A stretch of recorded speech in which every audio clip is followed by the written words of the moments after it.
এসো শেখর।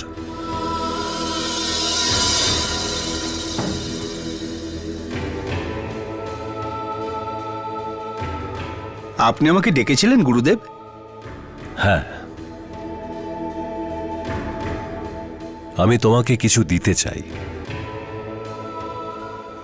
এই মূর্তিটা দেখছো, এটা তোমার জন্য। আমার জন্যে? হ্যাঁ, এই আশ্রমে বসবাসকারী সমস্ত ভক্তদের কাছে এরকমই একটা মূর্তি আছে, তুমিও রেখে দাও। এটা রাখলে কি হবে গুরুদেব? এই মূর্তি তোমাকে অশুভ শক্তির হাত থেকে বাঁচাবে, তোমাকে রক্ষা করবে।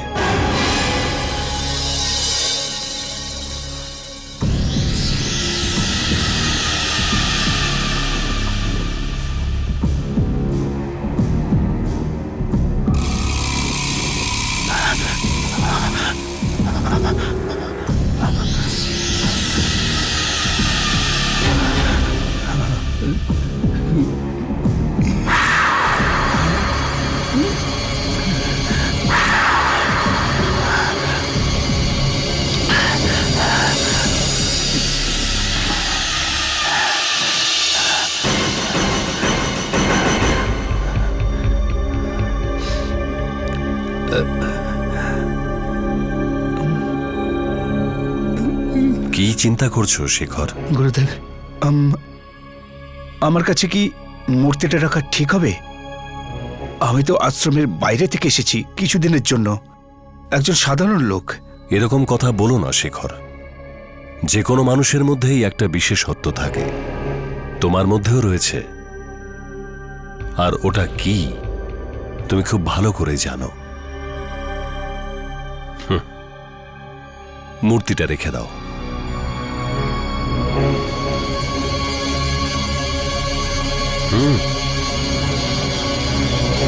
নাও, মূর্তি রেখে দাও, রেখে দাও।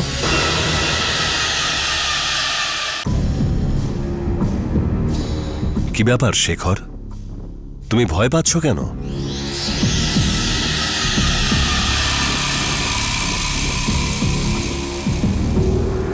আরে, এই তোমার হাতে চোট কিভাবে লাগলো? দেখাও আমাকে, দেখাও, আমি ওষুধ এনে দিচ্ছি। দেখাও আমাকে, হাতটা দেখাও শেখর, হাত দাও শেখর।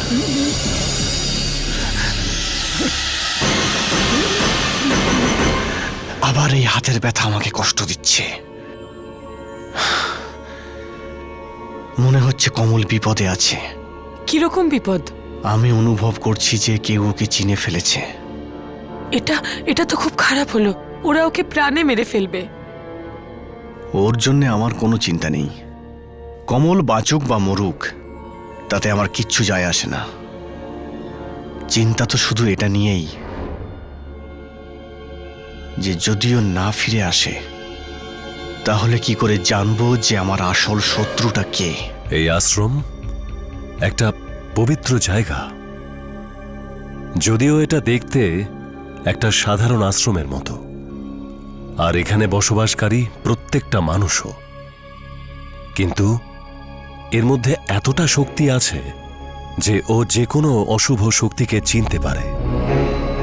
যখন তুমি এখানে এসেছিলে, তখন তোমার আমাদের সাহায্যের প্রয়োজন ছিল।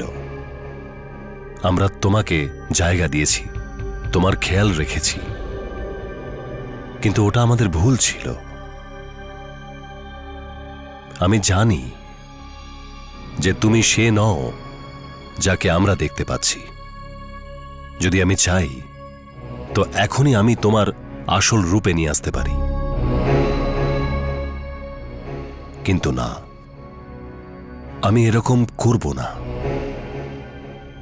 আমি এটাও জানি যে তুমি নিজে একজন অশুভ শক্তি নও, তুমি কারোর দ্বারা প্রভাবিত, আর সেই তোমায় এখানে পাঠিয়েছে। এখন তোমার কাজ শেষ হয়ে গেছে, তুমি যত তাড়াতাড়ি পারো চলে যাও।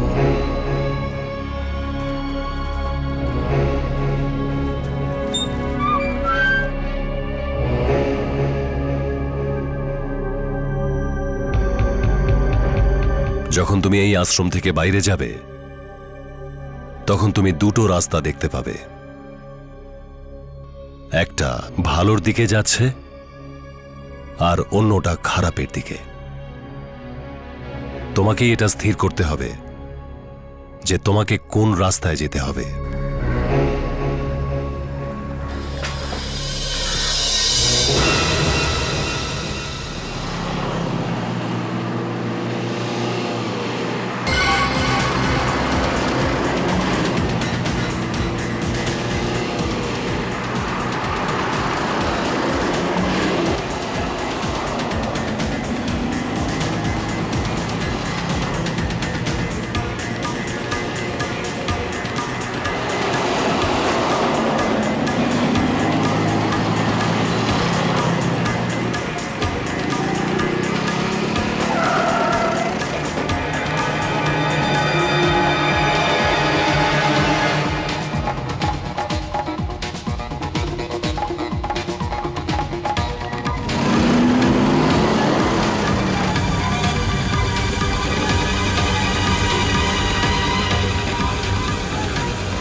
চন্দ্র, আমি জানি ওই গাড়িতে তুমি আছো।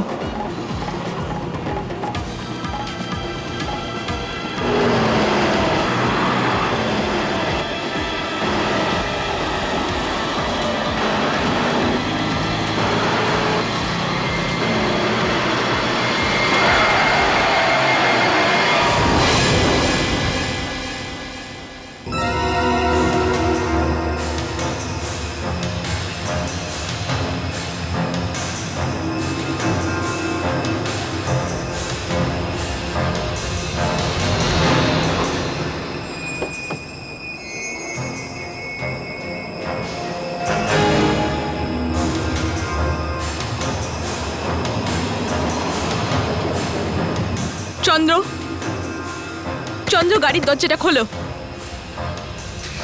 তুমি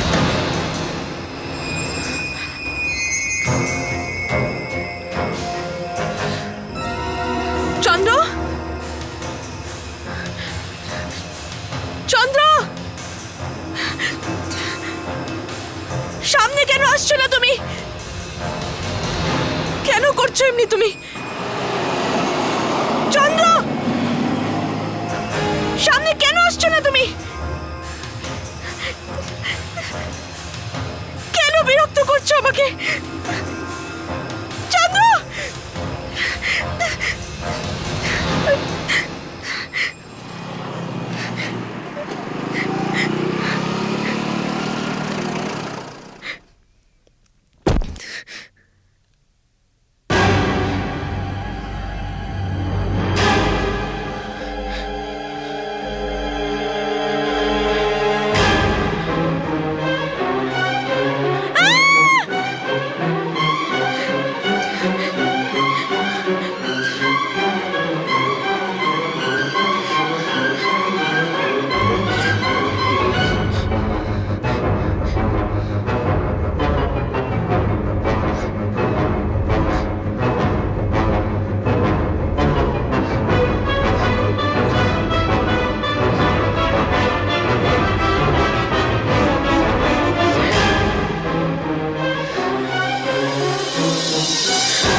কমলের ফিরে আসার আশা তো।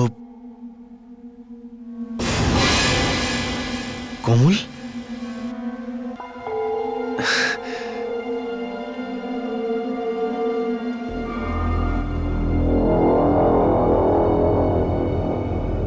তাড়াতাড়ি নিজের কাজ শেষ করলে?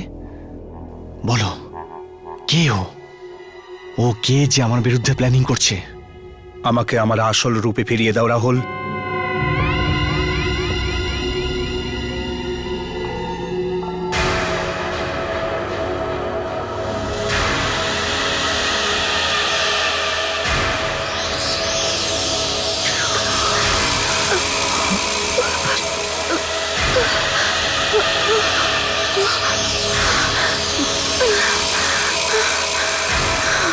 এবার বলো, বলো, কে আমার শত্রু?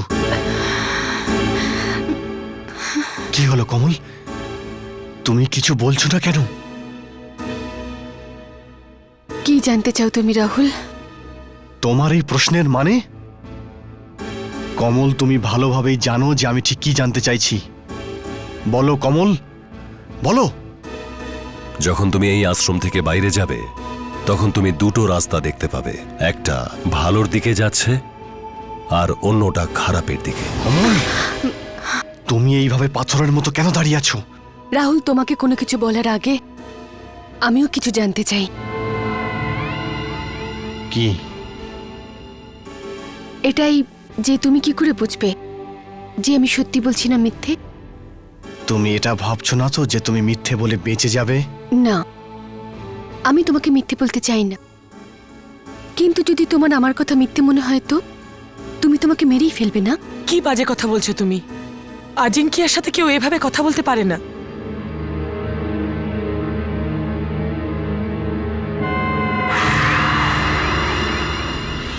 আমি বুঝতে পারছি কমল, তুমি কেন ভয় পেয়ে আছো। কোনো ব্যাপার না, আমি তোমাকে কিছু বলতে বাধ্য করব না। আমি সব জেনে যাব যে ওই আশ্রমে তোমার চোখ কি দেখেছে। আমার চোখে দেখো কমল,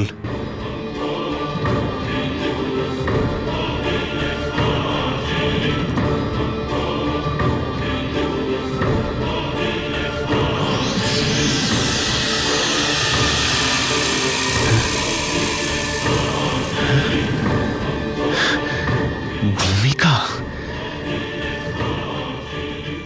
ভূমিকা এখনো বেঁচে আছে।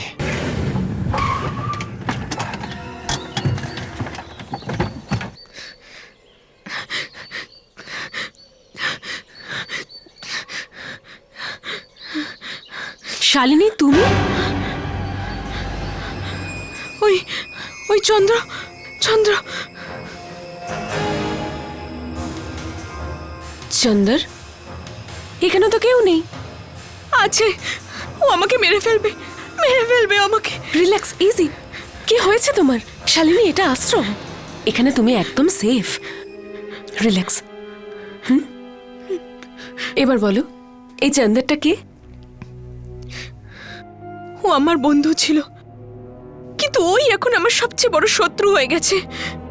আপনি জানেন না, কিন্তু ও আমার পিছু করতে করতে এখান অব্দি এসে গেছে। শালিনী, তুমি ভয় পেও না, ও ভেতরে আসতে পারবে না। আর তুমিও ততক্ষণ আশ্রমের বাইরে যেও না যতক্ষণ না গুরুদেব আশ্রমে ফিরছেন। গুরুদেব আশ্রমে নেই? না, আমি তো ওনাকে একটা দেখাতে এসেছি। এই একটা দেখেই তো গুরুদেব আর যুগল বাইরে গেছেন। গুরুদেব কি জানেন যে এই একটা আসলে কে দিয়েছে? হয়তো অজয়। অজয় দিয়েছে? হ্যাঁ, কেননা আমরা ছাড়া শুধু ওই আছে যার কাছে মালিনী আর রতনের ফটোগ্রাফ থাকতে পারে। কিন্তু অজয় এমন অ্যাড কেন দেবে? এটাও হতে পারে যে ও সবাইকে একসাথে নিয়ে এসে মেরে ফেলতে চায়। হয়তো ও তোমায় আর অর্জুনকে খুঁজে বের করতে চাইছে। তাহলে ও নীনা আর দীপেন, আমি বলতে চাই শিলা আর দীপঙ্করের ছবি কেন ছাপায়নি? দেখো শালিনী, দীপেন তো ওর সাথেই আছে, আর হতে পারে যে ও এটা জানে যে নীনা এখন কোমায় আছে, আর হয়তো ওর বাঁচার কোনো আশাই নেই। আপনার প্রত্যেকটা কথা হতে পারে বা যদি দিয়ে শুরু হয়। আপনি কি কোনো কিছু সঠিকভাবে বলতে পারেন না? না। তাহলে যেটা সত্যি সেটা আমরা জানবো কিভাবে? শালিনী, গুরুদেব সত্যিটা জানতেই তো গেছেন। কোথায়? অজয়ের কাছে।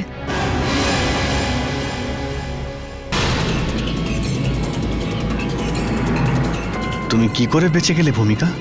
যদি তুমি বেঁচেই গেছিলে তাহলে আমার সঙ্গে শত্রুতা কেন করতে চাইছো? তুমি এটা ভাবছো না তো যে আমি তোমাকে মারতেই পারবো না?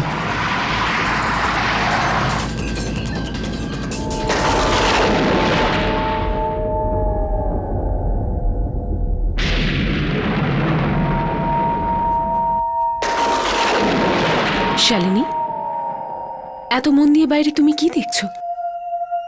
কিছু না, শুধু এটাই ভাবছিলাম যে চন্দ্র কি এখনো আমার বাইরে বেরোনোর জন্য অপেক্ষা করছে। ও কামন শালিনী, ও অধৈর্য হয়ে অনেকক্ষণ আগেই চলে গেছে হয়তো। ওর ব্যাপারে আর ভেবো না।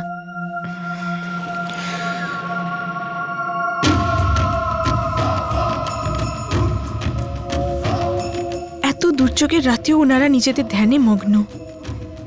ওনাদের আশেপাশে কি ঘটছে তাতে কি কিছু এসে যায় না ওনাদের? না শালিনী, কোনো কিছুই ওদের টলাতে পারে না। না রোদ, না ছায়া, না বজ্র, না বৃষ্টি। আচ্ছা, হ্যাঁ শালিনী, ওদের আর ওদের ধ্যানের মধ্যেখানে কিছুই আসতে পারে না।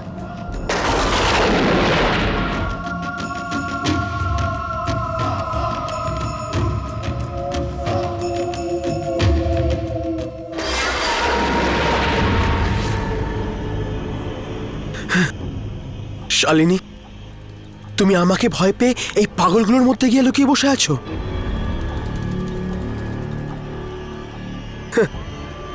আমিও দেখব তুমি কতদিন লুকিয়ে থাকতে পারো।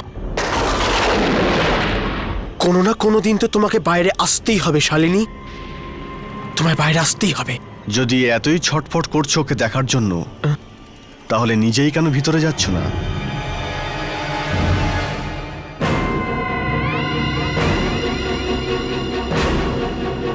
কে তুমি?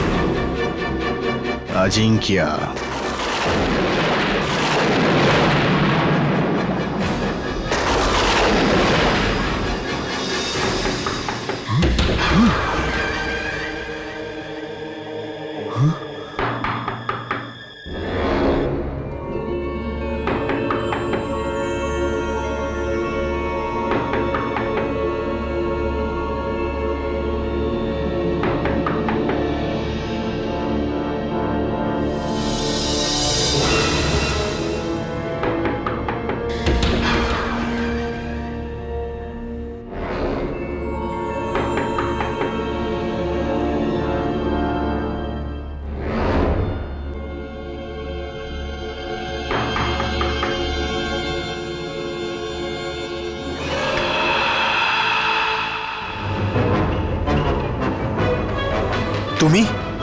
তুমি আবার এসেছো?